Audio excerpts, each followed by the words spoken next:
work in Anglican churches as well. How does that work? If I'm going to collect money from people who always ask me that question, I'll be a billionaire for now.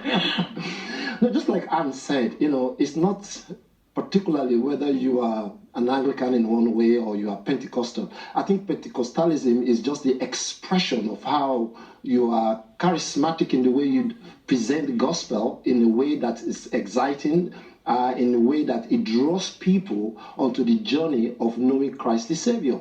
So it's really not a airy-fairy something stuff out in there. For me as a person, I think I love the fact that I started out as being a Pentecostal pastor, but I need to engage with the community. I found myself here in UK, so I explore the path of becoming an Anglican priest without losing that fundamental that is part of me, being a Pentecostal pastor. So you go into Anglican churches, is that right? And you preach there. So I imagine that the congregation would be predominantly white people. And when we looked at Michael Curry at the royal wedding, the royal family were quite taken aback, quite surprised by his style of preaching. Do you get that as well when you go into Anglican churches? I do get that all the time, but you have to understand that Michael Curry, being an American, is different from me. I've kind of contextualized myself within the English narrative, so I could understand that. But it will not stop the fact that when you are